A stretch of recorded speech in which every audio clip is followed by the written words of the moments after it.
Hello, and welcome. It's good to be back. Today we are wrapping up our fruits of the spirit. It took way longer than expected, but we are here. We are here.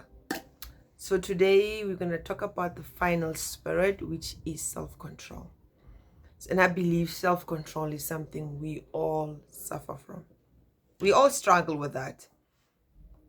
It could be not knowing when to stop eating chocolate, guys. Chocolate is so nice. Or cake, or even biltong. Oh, guys, some things are just really nice. Or also not just knowing when to say no. And setting boundaries with the ones that you love. It is really a struggle. But the beautiful thing is self-control is not something you can do, I can do on my own ability and on my own will, but only by the will of God and the will of the Holy Spirit. So I'm going to have a personal story, short one. I remember a time I was in a relationship. I was disappointed in a way that some not very nice things, some not very nice thing, and I was so in love, guys. It's nice to be in love, and I really overlooked a lot of things. And I think if you have self-control, if you really learn self-control, you would easily just say, this is not serving me right. You get what I mean? But because we are emotional humans, we're emotional, we use our emotions and things, it's sometimes hard to really just walk away. But I thank God that I did. Sometimes we meet good people that are not good for us. Please, not that the other person is bad, not that you are bad, but yeah, story for another day. And there was also a time in my life that I did not know how to say no. I still struggle with it, but I should say that I am better than I was before. And I think it has a lot to do with my work with God. I could not say no. I'm not a people's pleaser, but I just did not know how to say no. I would go all out. My last I would give. But I learned that some of these people that take advantage, that are always seeking our assistance and stuff, some are really people that are really in need, that are very good people, but then some are just there to take advantage. So we need to really get the spirit of discernment to know who to help and who not to help, to know when to say no and when to give. And if it was not for the Holy Spirit, I might still be caught up in the circle of not saying no, and through that you feel guilty if you cannot help the next person. And some of the people would really get angry with you if you say no. So the Lord must help us. Really, He must. And I've also learned that because we are generous people, I believe I serve a generous God. Me personally, my God is generous. So I'm a generous person. But people take advantage of your generosity. So we need to learn how to set boundaries.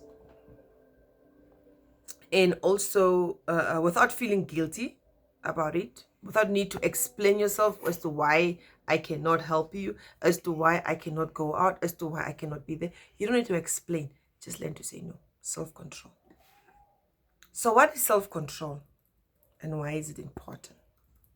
What is it? So, self-control is more than just resisting temptations.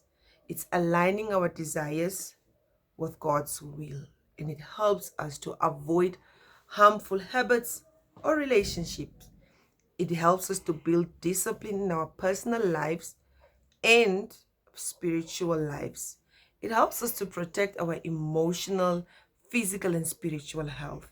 The truth is, when we first start working with God, we don't automatically understand these things. I certainly did not. I think my journey of being born again was when I was in grade 9, I think. But I did not understand these things. You just feel you go in front, you give your life to God, and you think that's it. But you really need a lot of wisdom from God. And had I known what I know now in terms of the fruits of the Spirit, I think I would have been much of a better person, I think.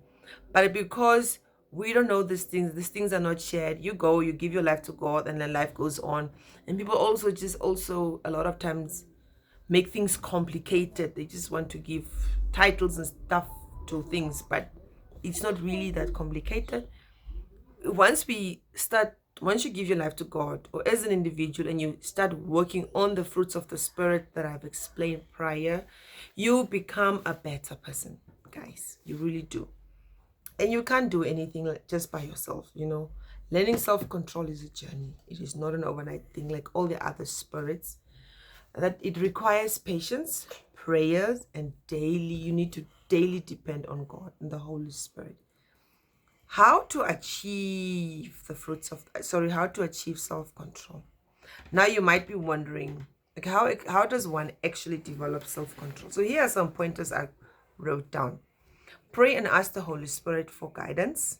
Self-control grows as we rely on God, not just our own strength. Set healthy boundaries. Learn to say no when something or someone is harmful or draining you. And people can drain you. Situations can drain you. Identify triggers. Recognize solutions, habits, or people that make you lose control. And take steps to manage them. Practice small disciplines daily. Start with small wins like controlling your tongue. I always say it is important what we say. This is very powerful. The tongue, it can make or break. So practice small habits. Habits in spending time with God and with yourself. And then as time goes by, you just build, you have to start somewhere small by small, like slowly. Like the Turkish would say, yawash, yawash. I like that word. Is it yawash, yawash? Yeah. And then also you need to reflect and learn from your past mistakes. We all made mistakes, and we still make mistakes on a daily basis. But we should remember whenever you fall short, do not be discouraged. Don't be. Ask God for forgiveness and guidance and learn from it. Remember, achieving self-control is a journey. It is not an instant fix, and it grows as we talk and work closer to God.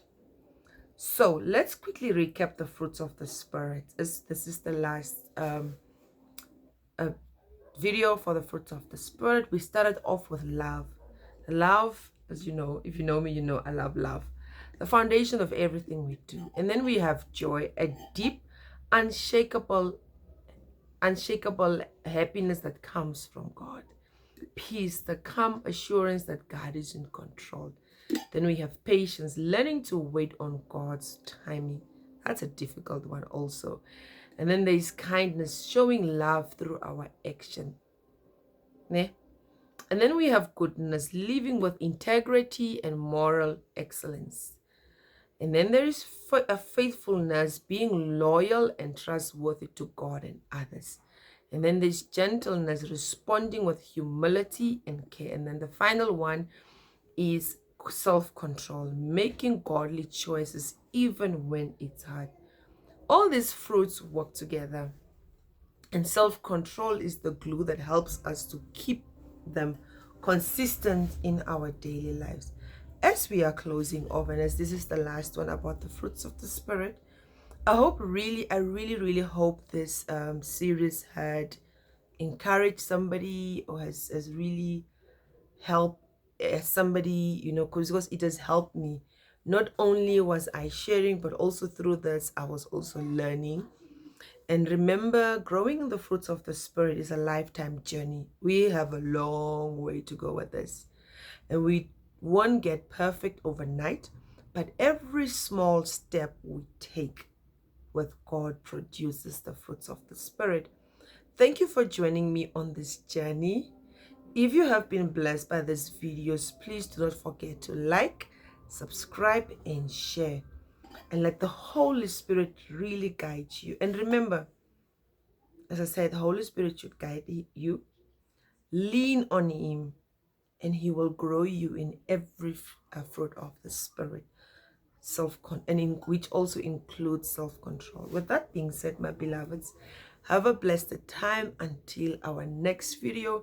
And remember, love God, love people, and just honor God, love God, love people, forgive, put yourself, take care of yourself also in as much as you take care of others, and also let the love of God be seen through you by how you live your life, but how you are with others.